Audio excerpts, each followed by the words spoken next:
Morning light filtered through the floor-to-ceiling windows, painting the penthouse in shades of gold and amber. Laura sat curled in the corner of the couch, her hands wrapped around her third cup of coffee, while Jin Hyuk occupied the opposite end, close enough to talk, far enough to breathe. The distance between them felt both necessary and unbearable. "We need rules," Laura said finally, breaking the silence that had stretched since breakfast. "Real ones, not the kind you make up and I pretend to follow." Jin Hyuk nodded slowly, his expression serious. "I'm listening." She took a breath, steeling herself. "I need my own space. Not just a room in your penthouse, but actual space that's mine. Where you don't just walk in whenever you want, where I can close the door and know you'll respect that boundary." "Done." His response was immediate. "Your room has a lock. I'll give you the only key." "I want to work," she continued, gaining confidence. "Not for you. Somewhere else. Somewhere that's mine. Where I'm building something that doesn't depend on your money or your connections or your protection." Jin Hyuk's jaw tightened almost imperceptibly, but he nodded. "As long as you're safe. As long as the place checks out and treats you well." "That's the thing, though." Laura leaned forward, her eyes intense. "You don't get to vet my choices like I'm incapable of making good decisions. You can offer advice, you can share concerns, but you can't control where I work or who I work for or make decisions for me just because you think you know better." The muscle in his jaw jumped, and Laura watched him struggle with the request. This was his nature. Control everything, trust nothing, protect at all costs. Asking him to let go was like asking him to stop breathing. "What if I see danger you don't see?" His voice was strained. "What if my instincts tell me something's wrong? Then you tell me. You present your concerns like I'm an adult, capable of processing information and making informed decisions. But ultimately, it has to be my choice. Even if you disagree, even if it scares you." Jin Hyuk stood abruptly, pacing to the windows, his hands fisted at his sides, and Laura could see the tension radiating through his frame. "Do you have any idea how hard that is for me? The thought of you walking into danger while I stand back and do nothing?" "I do, actually," Laura's voice softened. "Because that's how I feel every day about you. You walk into rooms with men who'd kill you for the right price. You make decisions that could get you arrested or murdered, and I have to sit here and trust that you know what you're doing, that you'll come home safe. That's what you're asking me to do. Trust you. I'm asking for the same in return." He turned to face her, and the raw vulnerability in his expression stole her breath. "What if I fail you? What if something happens because I respected your choice instead of acting on my instincts? Then we deal with it together." But Jin Hyuk, she stood, closing the distance between them, but stopping just short of touching. "Every person who's controlled my life claimed they were protecting me. My foster parents who locked me in my room said it was for my safety. My ex who monitored my phone said he was keeping me from danger. Control disguised as care is still control. I can't live like that again. I won't." The words hit him like physical blows. She watched him process them, watched understanding dawn in his dark eyes. "I'm not them," he said finally, his voice rough. "I don't want to be them. I know. That's why I'm here, having this conversation instead of running. Because I believe you can learn the difference between protecting me and controlling me. But you have to actually do it, not just promise it." Jin Hyuk reached for her hand, his touch tentative. "I need something too. Communication. If you're going somewhere, if you're meeting someone, if something feels wrong, I need you to tell me. Not because I don't trust you, but because in my world, information is survival. The thought of something happening to you while I'm in the dark," he shook his head. "I can't live with that." Laura considered this, recognizing the compromise. "Okay, I can do that. But it goes both ways. You don't shut me out of your life. Don't disappear into your office for days handling dangerous situations without telling me what's happening. If we're doing this, really doing this, I need to know what I'm a part of. Even the ugly parts? Especially the ugly parts. I'm not choosing the sanitized version of you, Jin Hyuk. I'm choosing all of it, the violence, the danger, the moral ambiguity. But I need to make that choice with full information, not with you curating what I get to know." They stood facing each other, hands joined, both breathing hard from the intensity of the negotiation. This wasn't romance. It was raw, honest, and sometimes painful. It was two traumatized people trying to build something healthy from broken pieces. "What are we doing?" Laura asked finally, her voice barely above a whisper. Jin Hyuk's thumb traced circles on her palm, the gesture achingly tender. "Learning to trust together. Learning that needing someone doesn't mean losing yourself, that two people can be whole on their own and still choose to be together. It's going to be hard. Yes. We're going to make mistakes. Probably daily. I might run again when it gets too intense. And I'll let you. Then I'll be here when you come back." His free hand came up to cup her face, his touch gentle despite the calluses. "But Laura, I need you to promise me something too. When you run, when the fear gets too loud, give me a chance to make it right before you disappear completely. One conversation, one chance to hear what I did wrong and try to fix it." She leaned into his palm, feeling the warmth of his skin against her cheek. "I can promise that. If you promise to actually listen when I tell you you've crossed a line." "Deal." They stood there as Seoul hummed with life beyond the windows, hands joined and hearts tentatively open, both terrified but willing to try. It wasn't perfect. It was barely even stable. But it was honest, and for two people who'd survived by hiding their truths, honesty felt like revolution. "Okay," Laura said finally, a small smile touching her lips. "Let's try this. Together." Jin Hyuk's answering smile was beautiful in its vulnerability. "Together," he echoed and pulled her into his arms, holding her like she was both precious and strong, exactly what she needed to be. The doorbell rang at precisely 2 o'clock that afternoon, shattering the fragile peace Laura and Jin Hyuk had constructed over lunch. They'd been in the kitchen, Jin Hyuk attempting to cook while Laura supervised with barely concealed amusement, when the sound cut through their laughter. Jin Hyuk's entire demeanor shifted in an instant. The relaxed man who'd been joking about his terrible knife skills vanished, replaced by the dangerous predator Laura had seen glimpses of. His hand moved instinctively toward his waist before he caught himself. "Stay here," he said quietly, already moving toward the foyer. "Jin Hyuk, please." The word stopped her, not a command, but a genuine request born from concern. "Just until I know who it is." Laura watched from the kitchen doorway as he checked the security feed, saw his entire body go rigid. When he spoke, his voice was ice. "It's David Chen." Her stomach dropped. She'd completely forgotten about David in the chaos of the past 24 hours, forgotten that she'd given him her number, forgotten the dinner invitation she'd accepted out of spite and desperation. "I'll send him away," Jin Hyuk said, his hand on the door handle. "No." Laura moved forward, her heart hammering. "I should talk to him. I owe him that much." The look Jin Hyuk gave her was pure anguish, but he stepped aside. When he opened the door, David stood in the hallway with a bouquet of flowers and concern written across his handsome features. "Laura," relief flooded his expression when he saw her.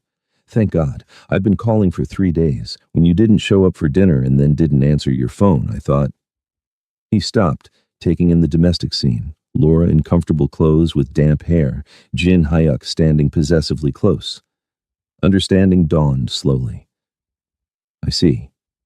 David, I'm sorry." Laura moved forward, hating the hurt in his eyes. "I should have called. Things had been complicated." Complicated. David's gaze shifted to Jin Hyuk, and the temperature in the room dropped several degrees. "Is this why you disappeared?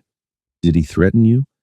Because if he's forcing you to be here—" "No one's forcing anyone to do anything." Jin Hyuk's voice was dangerously quiet. "Laura is here by choice, her choice." "Is she?" David stepped into the penthouse uninvited, his corporate Polish giving way to genuine anger. "Because from where I'm standing, it looks like a powerful man has isolated a vulnerable woman in his home. That's called coercion, Jin Hyuk." Jin Hyuk moved between David and Laura with predatory grace, his body language screaming threat. You need to leave, now. Not until I hear from Laura that she actually wants to be here. David's eyes found hers over Jin Hyuk's shoulder. Laura, you told me you wanted independence. You said you were looking for work to get away from this life. What changed? The question was fair, painfully so. Laura could see both men watching her, David with concern and confusion, Jin Hyuk with barely controlled fear that she might actually leave with David, might choose the safe, normal option over the complicated, dangerous reality of staying. Everything changed, Laura said finally, stepping around Jin Hyuk to face David directly. And nothing changed. I'm still terrified. I'm still not sure this is the right choice, but it's my choice, David, mine. He's a criminal. David's voice dropped, urgent. I've done my research since we met. Jin Hyuk isn't just some businessman with questionable connections. He's deep in organized crime. People around him disappear. He's dangerous, Laura. I know what he is. Do you? David took a step closer, his expression almost pleading. Do you know about the protection rackets, the money laundering, the violence? Because I can show you documentation, police reports, testimony from— Stop. Laura held up a hand, her voice firm. I appreciate your concern. I do. You've been nothing but kind to me, and you didn't have to be. But I'm not an idiot, David. I know exactly who Jin Hyuk is and what his world involves. I'm choosing to stay anyway. Why? The question was genuinely baffled. I'm offering you a way out. I can help you get a job, find an apartment, start over somewhere safe. You don't have to do this. Laura glanced back at Jin Hyuk, saw him standing rigidly still, every muscle tensed as he waited for her answer. She could see the fear in his eyes, the terror that she might actually walk away, that David's logical arguments might override whatever fragile connection they'd built. Because I'm tired of running, she said softly, turning back to David. Because safe isn't always the same as right. Because Jin Hyuk sees me, really sees me, in a way no one else ever has. And because for the first time in my life, I'm choosing something that scares me instead of just surviving. David's expression crumbled slightly. He could hurt you. So could you. So could anyone. Laura managed a sad smile. The restaurant manager who seemed so nice hurt me. The foster families who promised safety hurt me. The boyfriend who claimed to love me hurt me. At least with Jin Hyuk, I know what I'm walking into. At least he's honest about who he is. Is he, though? David's gaze shifted to Jin Hyuk with open challenge. Are you honest with her about everything? The innocent people who get caught in your world's crossfire? Jin Hyuk's voice, when he spoke, was deadly calm. I've told her more truth than I've told anyone in my life. But you're right. My world is violent. It's ugly. People get hurt. That's why I'm giving her the choice to leave anytime she wants. No strings, no consequences, just her decision. And you expect me to believe that? David laughed bitterly. Men like you don't let go of things they want. You don't know anything about men like me. Jin Hyuk took a step forward, and Laura quickly moved between them. But you're right about one thing. I want her. More than I've wanted anything in my life, which is exactly why I'll let her go if that's what she needs. The two men faced each other over Laura's head, both bristling with tension, both convinced they were right. Laura felt the weight of their attention, felt the impossible position of being fought over by two men who couldn't be more different. David, she touched his arm gently, drawing his focus back to her. Thank you. For caring, for offering me help, for being concerned enough to come here. But I'm asking you to respect my choice, even if you don't understand it. David looked at her for a long moment, searching her face for signs of coercion, of fear, of anything that would justify intervening. Whatever he saw, there must have convinced him, because his shoulders finally slumped in defeat. If you break her, he said quietly, turning to Jin Hyuk with steel in his voice, if you use her or hurt her or make her regret choosing you, you'll answer to me. I don't care how many guns you have or how many men you command, you'll answer to me. Jin Hyuk's expression was unreadable. Noted. David nodded once, then turned back to Laura. Keep my number. If you ever need anything, anything at all, you call me. Promise me. I promise. He handed her the flowers he'd been holding, their bright colors absurdly cheerful given the tension crackling through the room. Then he left, the door closing behind him with quiet finality. The silence that followed was deafening. Laura set the flowers on the entry table and turned to find Jin Hyuk watching her with an expression of wonder and disbelief. "You chose me," he said finally, his voice barely above a whisper. Laura crossed to him, placing her hands on his chest, feeling his heart hammering beneath her palms. "I chose us," she corrected gently. "I chose to try, to see if two broken people can figure out how to be whole together. Don't make me regret it." Jin Hyuk's arms came around her, pulling her close with a desperation that spoke of how terrified he'd been of losing her. "I won't," he murmured into her hair. "I swear to you, Laura, I won't." The Korean lessons started 3 days after David's departure, born from frustration when Laura couldn't read the label on a bottle of cleaning solution and nearly mixed chemicals that would have been disastrous. "That's it," Jin Hyuk had declared, pulling her to the kitchen table with a notebook and pen. "You're learning to read Korean. It's dangerous not to." "I know survival Korean," Laura protested, but she sat anyway, drawn by the intensity in his eyes that had nothing to do with safety and everything to do with wanting to share his world with her. Now, 2 weeks later, they had a routine. Every morning after coffee, Jin Hyuk would quiz her on vocabulary while preparing breakfast. His hands would guide hers through the stroke order of characters, his chest pressed against her back, his breath warm against her neck as he corrected her pronunciation.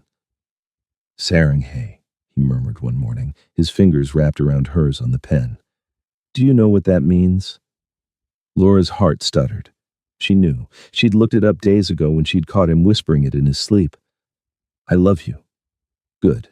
His lips brushed her temple, and she felt him smile. "You're learning."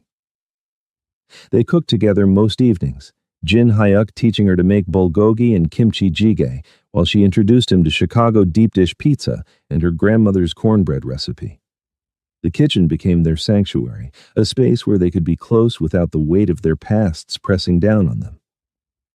"Your grandmother taught you this?" Jin Hyuk asked one night, watching her knead dough with practiced efficiency.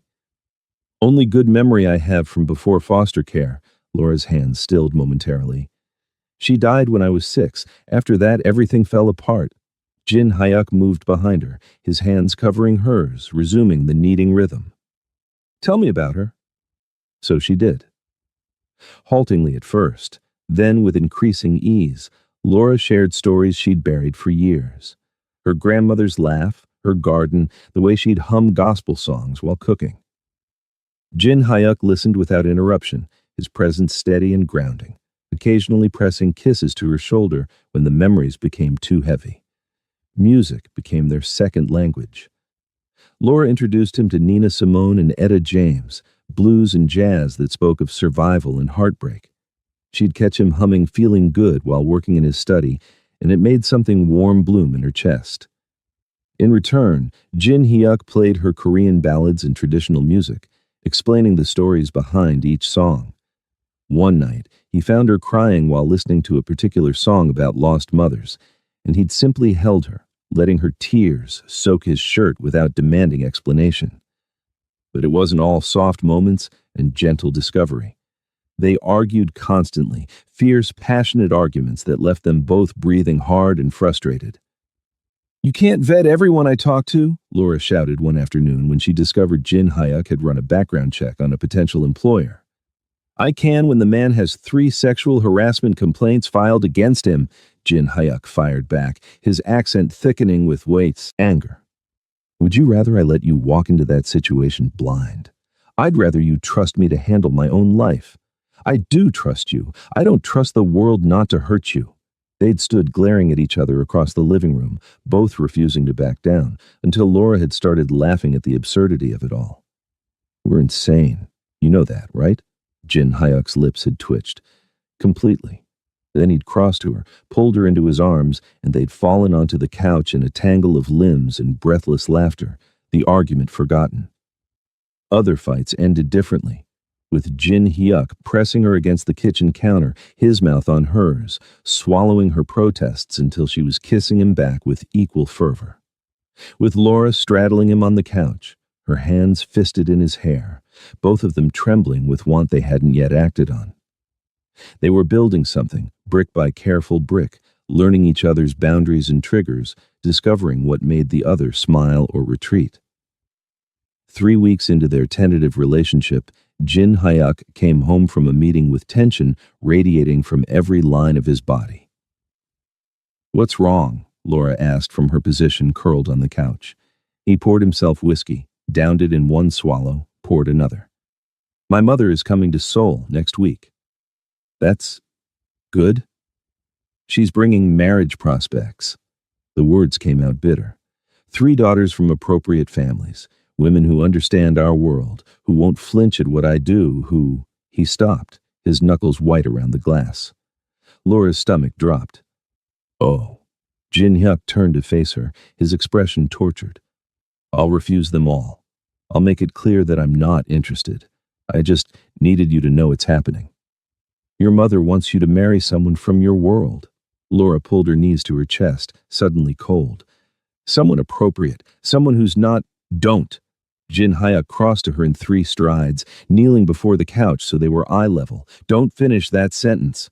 "I'm not what she'll want for you," Laura whispered, hating the insecurity in her voice. "I'm not Korean. I'm not from your world. I'm just your former maid, Jin Hyuk. What are you going to tell her? That you're involved with the help?" "I'm going to tell her I'm in love with you." His hands cupped her face, forcing her to meet his eyes. "I'm going to tell her that you're brilliant and strong, and that you make me want to be better than I am, that you challenge me and frustrate me and make me feel alive in a way nothing else ever has." She won't accept it. "I don't care." His thumb stroked her cheekbones, his gaze fierce. "You're what I want, Laura. That's all that matters. Not her approval, not tradition, not appropriate family connections. You."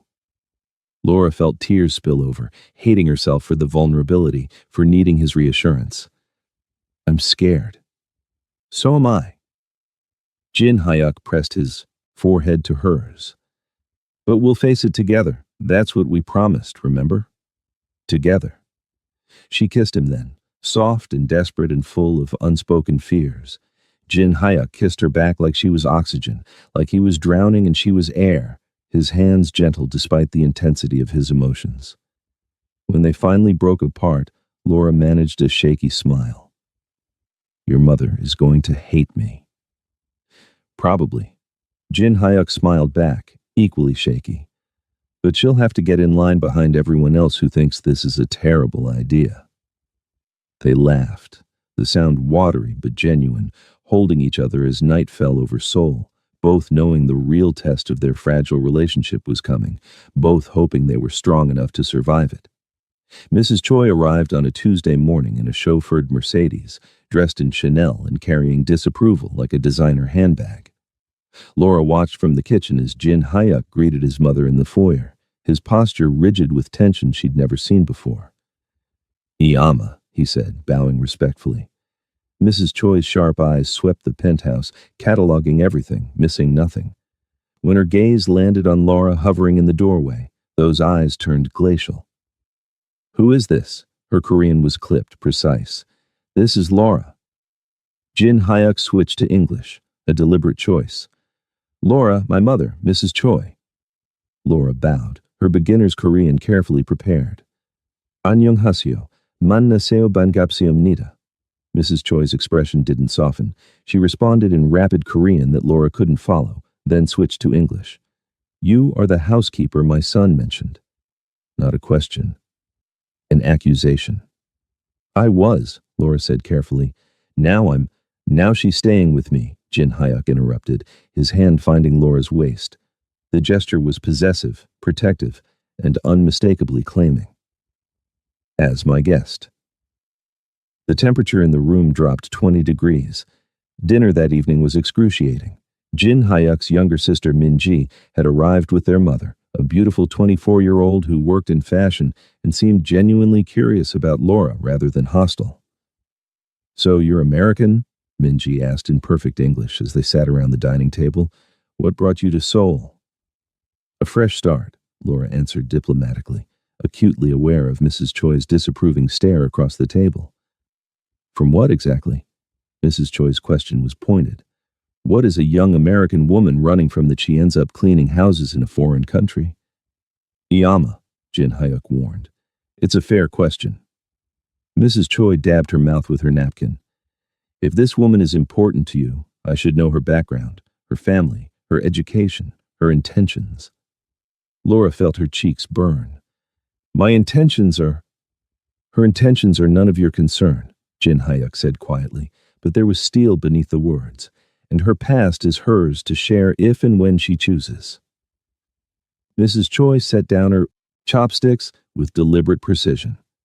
You cannot be serious about this, Jin Hyuk. She's not Korean. She's not from our world. She has no family connections, no understanding of what your life requires. The women I've brought for you to meet. I'm not meeting them. Jin Hyuk's hand found Laura's on the table, their fingers interlacing above the white tablecloth. The gesture was deliberate, public, unmistakable. I'm not interested in arranged meetings or appropriate matches. Minji's eyes went wide. Mrs. Choi looked like she'd been slapped. You would throw away suitable matches, women who understand your responsibilities, who could strengthen our family's position. For a housekeeper? Mrs. Choi's voice rose slightly, the only crack in her composure. I would choose the woman I love over anyone you parade through here, yes. Jin Hyuk's thumb stroked Laura's hand, his gaze never leaving his mother's face. And she's not a housekeeper. She's Laura. She's intelligent and strong and everything I didn't know I needed. Love. Mrs. Choi spoke the word like a curse. Love is a luxury, Jin Hyuk. You have responsibilities, the family needs. I've built your empire. Jin Hyuk stood abruptly, pulling Laura up with him, his hand still gripping hers.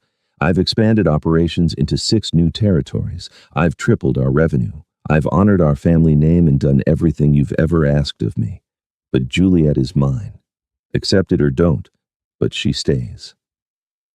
The use of her middle name, he'd never called her Juliet before, sent shivers down Laura's spine. This was Jin Hyuk in his full power, the man who commanded respect and fear, now using that authority to defend her. Mrs. Choi rose slowly, her expression carved from ice. You're making a mistake. Then it's my mistake to make. Minji stood awkwardly, caught between her mother and brother. Appa, maybe if everyone just calmed down. We're leaving, Mrs. Choi announced. When you come to your senses, Jin Hyuk, you know where to find me. The door closed behind them with quiet finality. Laura stood frozen, trembling, her hand still locked in Jin Hyuk's grip. I should go talk to her. I should explain. No. Jin Hyuk pulled her into his arms. You have nothing to explain. I just cost you your family. Laura's voice cracked. She's your mother, Jin Hyuk. I don't want to come between you and you're not between us. He guided her to the couch, pulling her into his lap, his arms wrapped securely around her waist. You're beside me. There's a difference. Laura buried her face in his neck, breathing him in, trying to stop shaking. She hates me. She doesn't know you. And right now, I don't particularly care if she ever does.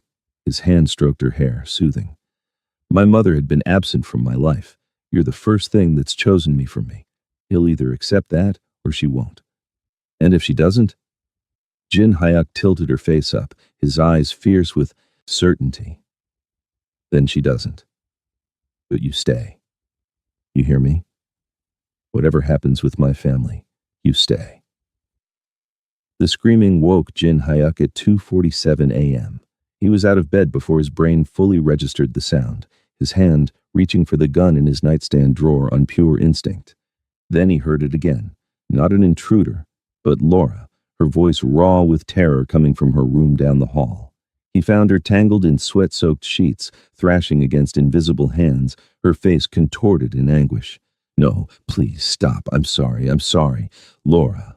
Jin Hyuk approached carefully, remembering what she'd said about sudden movements. You're safe. You're dreaming. Come back to me. Her eyes snapped open, wild and unseeing. When he reached for her, she scrambled backward with a choked sob, her back hitting the headboard. "Don't touch me. Please don't." "It's Jin Hyuk." He kept his voice low, soothing, holding his hands up where she could see them. "It's just me. You're in Seoul. You're safe. No one's going to hurt you." Recognition slowly filtered into her eyes, followed immediately by humiliation. "God, I'm sorry. I didn't mean to wake you." "Don't apologize." He moved to sit on the edge of the bed, still maintaining distance. "Can I touch you?" She nodded shakily, and he pulled her into his arms, feeling her entire body trembling violently. Her heart hammered against his chest like a trapped bird. He held her through it, one hand stroking her hair, the other rubbing slow circles on her back, murmuring reassurances in a mix of Korean and English. "Gwenchana, you're safe. I've got you. Neoneun honjaga anya. You're not alone." The panic attack lasted nearly 20 minutes. Jin Hyuk counted her breaths, helped her slow them down, matched his breathing to hers until the trembling finally subsided. When she could speak again, her voice was small and broken. "It was my ex, the one from Chicago." She didn't look at him, couldn't. "I dreamed he found me, that he was—" Her breath hitched. Jin Hyuk's entire body went rigid with fury. "Did he?" He couldn't finish the question. "No, not like that." Laura pulled back slightly, wrapping her arms around herself. "But he would corner me, pin me against walls when he was angry, hold my wrists so tight they'd bruise. He'd scream in my face about how worthless I was, how I should be grateful he put up with me. Once he pushed me down the stairs, claimed I tripped."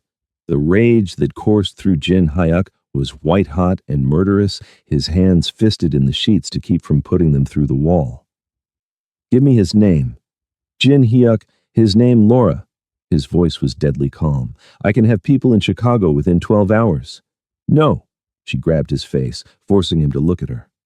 "That's not what I need from you. I don't need you to hurt him. I just need you to hold me." The simple request nearly broke him. Jin Hyuk pulled her back into his arms, burying his face in her hair. "I'm sorry. I'm so sorry that happened to you." It wasn't just him. The words spilled out now, unstoppable. Before him there were foster homes where hands wandered at night, social workers who didn't believe me, a system that moved me every time I complained because it was easier than investigating. I learned that no one was coming to save me, that I had to save myself. Jin Hyuk felt something crack in his chest. "You were a child." I was alone. She was crying now, silent tears soaking his shirt. "I've been alone my whole life, Jin Hyuk. Even in rooms full of people, I've been alone, learning to need no one, trust no one, rely only on myself. And then you," her voice broke. "You make me want things I promised myself I'd never want again." "Like what?" "Safety, partnership, someone to come home to who actually wants me there." She looked up at him, her eyes red and vulnerable. "It terrifies me how much I'm starting to need you." Jin Hyuk cupped her face, his thumbs wiping away tears. "I can't erase your past. I can't undo what they did to you or take away the nightmares. But I swear on everything I am, Laura, I will make your future safe. I will never give you reason to fear my hands, never make you feel small or worthless or alone." "I'm starting to believe you," she whispered, and the wonder in her voice nearly destroyed him. Jin Hyuk shifted them both down into the bed, pulling her against his chest. "Sleep. I'll stay right here." "Promise?" "Promise." Laura's breathing eventually evened out, but Jin Hyuk stayed awake until dawn, holding her close, silently vowing that anyone who'd ever hurt her would answer for it eventually. But for now, she just needed him to be gentle. So he was. Laura mentioned it casually over breakfast, not thinking it would be a problem. "I'm meeting David for coffee this afternoon. I owe him a proper goodbye." The fork in Jin Hyuk's hand stilled halfway to his mouth. When he looked up, his eyes had gone dark and dangerous. Why? "Because he deserves closure. He was kind to me when he didn't have to be, and I disappeared without explanation." Laura kept her voice calm, reasonable. "It's the right thing to do." Jin Hyuk set down the fork with careful precision, his jaw clenching so hard she could see the muscle jump. No, that wasn't a request for permission. Laura. He stood abruptly, pacing to the windows, his hands fisting at his sides. She could see him fighting himself, could see the war between his possessive instincts and the promises they'd made about trust and autonomy. Laura moved to stand behind him, her hand gentle on his rigid back. Talk to me. What are you feeling? Like ripping his head off or even thinking about seeing you again. The words came out strained. Like locking you in this penthouse where no other man can look at you. Like, he exhaled harshly, like I'm losing my mind. But you're not going to do any of those things. No. He turned to face her, and the raw vulnerability in his expression made her chest ache. Because I promised to trust you, to respect your choices, even when it kills me. Laura cupped his face, forcing him to meet her eyes. I trust you, he said through clenched teeth, the words clearly costing him. But I don't trust him. He wants you, Laura. He made that clear. Then trust that I choose you. She kissed him softly, feeling him tremble beneath her touch. Every single day, Jin Hyuk, I choose you. David could offer me safety and normalcy and a life without danger, and I'd still choose you. Why? The question was almost desperate. Because you see me. All of me, the broken parts, the scared parts, the parts I've spent years hiding. And you don't run, she pressed her forehead to his. One coffee, one conversation, then I come home, to you. Jin Hyuk's arms came around her, holding tight. 1 hour. If you're not back in 1 hour, I'm coming to get you. Deal. The coffee shop was neutral territory, busy enough for safety, quiet enough for conversation. David was already there when Laura arrived, looking polished and concerned. Thank you for meeting me, Laura said, sliding into the seat across from him. I was surprised you called. David studied her face. You look better, happier even. I am, Laura smiled slightly. I wanted to apologize properly. For disappearing, for not returning your calls. You didn't deserve that. Is he treating you well? Better than I thought possible. David was quiet for a moment, stirring his coffee without drinking. I still think you're making a mistake, but I can see you've made your choice. I have. Laura reached across the table, squeezing his hand briefly. Thank you for caring, for offering help. I hope you find someone who can accept what you're offering. So do I. David managed a rueful smile. For what it's worth, if he breaks your heart, my offer stands. Noted. Laura stood, gathering her bag. Take care, David. 23 minutes. She was back at the penthouse in 23 minutes. Jin Hyuk was waiting at the door when she walked in, as if he'd been standing there the entire time. Before Laura could speak, he had her pressed against the closed door, his mouth on hers in a kiss that was desperate and possessive and claiming. You're early, he growled against her lips. Laura laughed breathlessly. Did you expect me to be late? I expected you to twist me into knots for the full hour.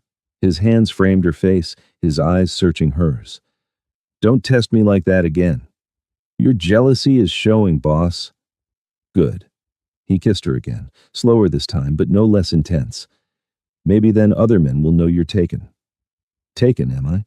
Laura's smile was teasing, but her hands were fisted in his shirt, holding him close. Completely. Utterly. Irrevocably mine. Jin Hyuk's voice dropped to something possessive and primal. Say it. Yours, Laura whispered against his mouth. Only yours. The sound he made was pure satisfaction. He lifted her easily, her legs wrapping around his waist as he carried her toward his bedroom. Good, because I'm never letting you go. Laura buried her face in his neck, breathing him in, feeling the last piece of her defensive walls crumble. I'm counting on it. 6 weeks had passed since that vulnerable night, and the penthouse had transformed from a pristine showroom into something that felt like home. Laura's textbooks littered the coffee table, her plants lined the windowsills, her laughter echoed through rooms that had been silent for too long. Jin Hyuk had kept his promise. When Laura enrolled at Seoul National University to finish her degree in international relations, he'd celebrated without trying to control which classes she took or who she studied with. When she insisted on working part-time at a bookstore near campus, despite his protests that she didn't need the money, he'd bitten back his concerns and simply asked for the address so he'd know where she was. Learning to let go was killing him, but watching her bloom made it worthwhile. The turning point with his mother came unexpectedly. Mrs. Choi had arrived unannounced one afternoon while Jin Hyuk was at a meeting, finding Laura alone in the penthouse, surrounded by textbooks and notes, muttering Korean vocabulary to herself.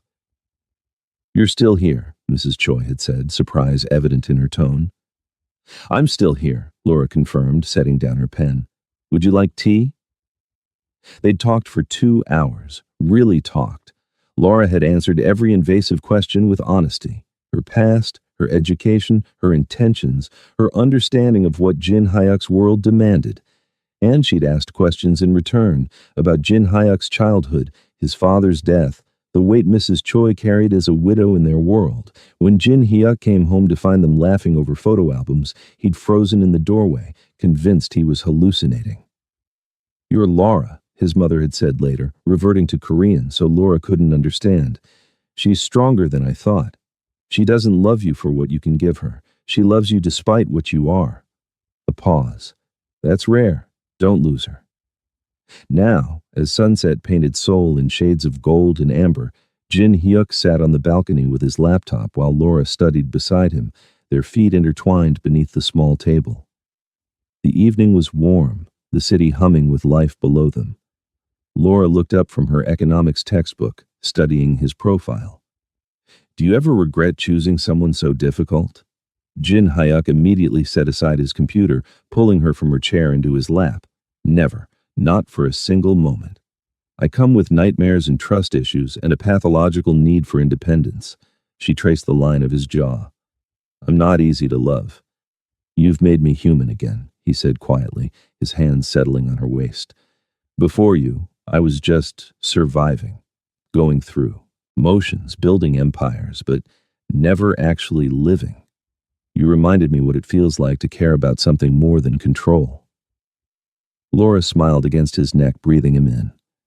"And you've made me feel safe for the first time in my life. Really, truly safe. Not because you protect me from everything, but because you give me space to be strong while knowing you're there if I fall." Jin Hyuk tilted her chin up, his gaze intense with possession and tenderness. "You are mine, Laura. Not as a possession, not as something I control, but mine the way the ocean is mine when I swim in it, vast and powerful and capable of drowning me, but I dive in anyway." "And you are mine," she whispered back, "my safe harbor, my home, completely." Their kiss was slow and deep, a promise renewed with every touch. Two broken people who'd spent years surviving alone had found something neither expected. Wholeness in each other's damaged pieces, strength in shared vulnerability, home in unexpected arms. Below them, Seoul glittered with possibility.